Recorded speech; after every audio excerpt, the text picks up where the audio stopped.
What's your true life story that nobody will believe? Serious. Mentioned this before on this sub, but my life is akin to a bad pun at times. I was carrying my skis, slipped on some ice, and fell down. I asked a passing girl if she could lend me a hand with the skis while I got up. She then told me she had no arms and proceeded to wave her empty coat sleeves around as proof point. I just kind of fumbled to get up whilst apologizing profusely. She giggled and walked away. I've had numerous wild creatures come up to me at random times with absolutely zero fear. In college, I was walking through the woods that stretched between my dorm and the football field where I parked my car. There was this clearing that overlooked the field, and the track team was practicing. My roommate was a vaulter, so I stopped to watch for a little bit and leaned up against a tree. I had an apple in my purse, and eventually I felt this little nudge. A fawn had come up and was nosing my bag. I stood stock still and just let it sniff me, and saw mama deer was a few feet away. Very slowly, I reached into my bag, and baby bounded away. I took the apple and set it on the ground, and walked away really slowly. Later that afternoon, I was cutting through the woods again, and the apple was still there, but with bites out of it. I've also been hiking, and had squirrels and bunnies come up to me with no issue. Birds will land near me, and not fly away. It's pretty awesome, but because it will only happen when I'm alone, I don't tell anyone. It's like my own little secret, that I may actually be Snow White. My dad was married 2 times before my mom. When he was with his second wife, he would travel a lot for work, which I knew. What I didn't know is that one night he came home to find his wife in bed with another man. Actually walked in on them. He left the room and came back with a gun, shot the man dead, and wounded his wife. He turned himself in immediately and was sent to prison. He was sentenced to 10 years in a maximum security prison. In the last year he was in prison, which was the 4th year, he got out for good behavior, and since the judge ruled it a crime of passion, he met the prison minister. The prison minister was my mom. My dad is a murderer, my mom was the minister. I'm the product of a conjugal visit. On my way home from school about 7 years ago, I was sitting at a very busy intersection waiting to turn left. It was very gloomy outside. All of a sudden, it sounded and felt like the back of my car exploded. There was also a quick, very bright light that flashed in my rearview mirror. I panicked and noticed immediately after that the stoplights stopped working and it also began to rain. I looked out in the distance and saw a lightning strike. I also looked on either side of me where there was a ton of traffic and everyone was staring at me like this. That's right, I was struck by lightning. I've been in 25 car wrecks. I've nearly frozen to death and burned to death in the same night. I've been homeless 3 times. I grew up in a family of 13. I climbed an abandoned forestry tower with a girl once. We watched a storm pass to the south, then watched the world set off fireworks on the 4th of July right after that. She fell asleep on my lap. I covered her with my shirt and sat freezing all night. That morning, I dropped her off at her house and never saw her again. I've posted this before, but here we go again. When we were younger we would play a game where we would throw a pot lid as far as we could into the water and someone would have to fetch it. Basically like playing fetch with your dog.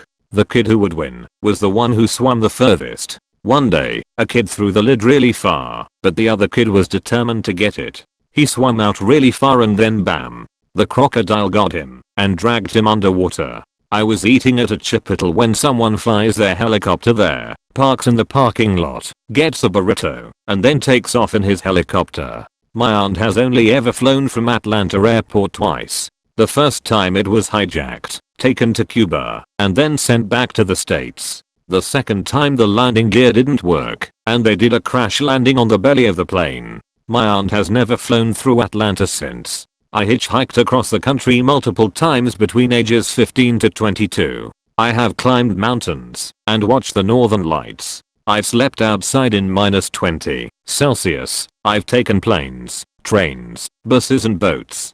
I was so hungry one time that I stole a jack-o'-lantern off someone's porch and ate it. I stood in line for almost 2 days to see Star Wars 1, and I hated it so much I walked out halfway through the movie. I've been banned from entering the USA for at least 10 years. There's so much more, and if I had the skill I would write a book. Now at 31 years old, I have a nice little family, and I'm actually pretty boring. Lol. I was in Mexico way past my visa allowance, was only allowed 90 days, but was there for about 6 months at the time of this story. I was driving and passed a police car going too fast, so I got pulled over. I should mention I was also illegally working in Mexico at the time as well, and had my uniform and stuff in my trunk. As I'm pulled over and doing the whole license registration thing, the cops ask me for my visa. I told them it was at my house, which was not too far away, and if they would allow me to go get it. At this point I just wanted to be alone for a second, so I could make some calls and find out what to do. They asked me if they let me get it would it even be valid. Not wanting to lie and fuck myself over more, I told them no, it was expired, and asked them what now. They started explaining to me that they would have to take me to jail and then deported. At this point I'm talking to one officer while the other is searching my car and finds my uniform.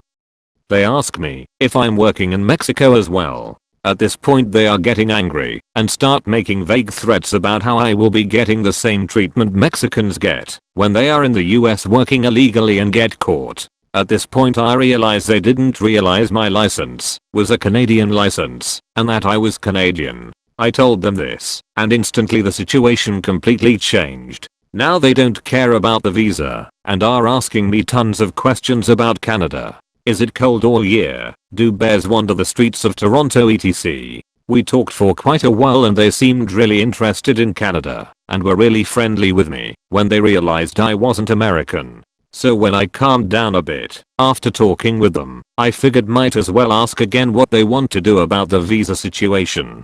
They seemed apologetic and said unfortunately they already called it in, so they have to bring me to the station. As I'm ready to start going with them, they hear the radio in their cruiser, so one goes to answer it. He comes running back to my car and tells me to quickly get in my car and follow them down the road and don't even think about trying to get away from them. At this point I have no idea what the fuck is going on, but I just do what he says and get in my car and follow them as they start speeding away, 100 plus in a 60. About 2 minutes down the road, a car bomb had gone off near a restaurant and injured, maybe killed, I never found out, a bunch of people. We pull up to the smoldering car and the cops get out and tell me to wait in my car. As I wait in my car they go and do their cop thing. After about 20 minutes, one of the officers comes up to my car, hands me my license, tells me to go home and not get caught again, and get back to Canada as soon as possible. I stayed in Mexico another 8 months before I went back. I lived on the 3rd floor of my dorm, and 30 yards away was the rooftop to the YMCA. I was doing some homework at my with the window open when I heard a guitar being played. I looked out and saw it was on the roof. Conveniently, I'm an amateur banjo player, so I pulled it out and set my chair to the window. At this moment, my roommate walks into my room to ask me something and notices this. I turn to him and say, "Watch this." I then played the intro line to Dueling Banjos a few times until the guitar player heard me. At this moment our eyes meet and shit goes down. We played the song and then laughed, and he went back to playing something and I to my homework. TLDR. Pulled out a banjo to duel a guitar player across the parking lot.